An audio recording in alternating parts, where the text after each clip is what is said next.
ایک بادشاہ اپنی جوان بیٹی کی شادی کو لے کر بہت فکر مند تھا۔ وہ برسوں سے نیک اور عبادت گزار داماد کی تلاش میں تھا۔ ایک دن اس نے وزیر کو بلایا اور کہا کہ کسی طرح میری بیٹی کے لیے میری رعایا میں سے عبادت گزار انسان کو تلاش کر کے میرے سامنے پیش کرو۔ وزیر نے اپنی فوج کو شہر کے جامع مسجد کے گرد تعینات کر دیا اور کہا، چھپ کر دیکھتے رہو، جو شخص آدھی رات مسجد میں داخل ہوگا اسے نکلنے مت دینا جب تک میں نہ آ جاؤں۔ اسی وقت ایک چور چوری کرنے کے ارادے سے گھر سے نکلا اور دل ہی دل میں سوچا، کیوں نہ آج شہر کی جامع مسجد میں جا کر چوری کی جائے، وہاں مسجد کا قیمتی سامان چرایا جائے۔ چور جیسے ہی جامع مسجد میں داخل ہوا، مسجد کی انتظامیہ نے چور سے بے خبر مسجد کو باہر سے تالا لگا دیا اور اپنے گھروں کو چلے گئے۔ فوجی دستوں نے وزیر کو اطلاع دی کہ لگتا ہے کوئی عبادت گزار انسان آیا ہے، مگر مسجد کو تالا لگ چکا ہے۔ اب صبح کی اذان پر ہی مسجد کھلے گی تو پتہ چلے گا کہ کون ہے۔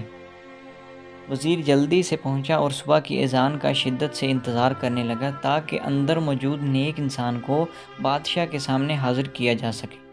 چور یہ دیکھ کر گھبرایا کہ آج تو پکڑا گیا اور جلدی سے نماز نیت لی۔ یوں ہی نماز ختم کرتا فوراً کھڑا ہو کر دوبارہ نیت کر لیتا۔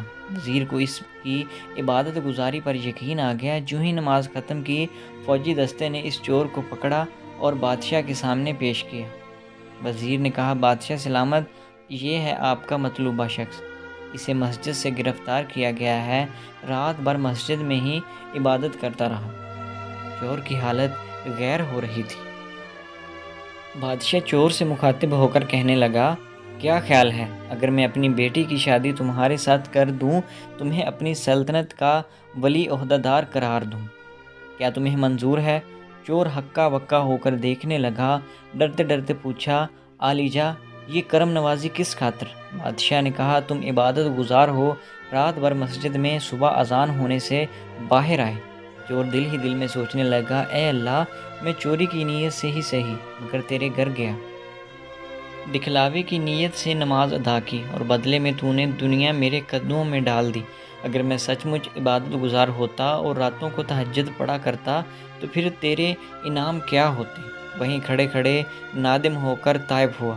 صحیح خوش نصیب ہیں وہ لوگ جن کا دل عبادت میں لگتا ہے، اعلی دل اپنے مالک کے سامنے گڑ گڑا کر ذکر کرتے ہیں، آرام دہ بستروں کو چھوڑ کر مصلے پر کھڑے ہوتے ہیں۔ کیا مقام ہوگا ان کا اللہ کے نزدیک، ایک انسان اس کا تصور بھی نہیں کر سکتا۔ تو دوستو، امید ہے آپ کو آج کی کہانی اچھی لگی ہوگی۔ اگر ویڈیو اچھی لگی تو ہمارے چینل کو سبسکرائب کریں۔ ملتے ہیں نیکسٹ ویڈیو میں، تب تک کے لیے اللہ حافظ۔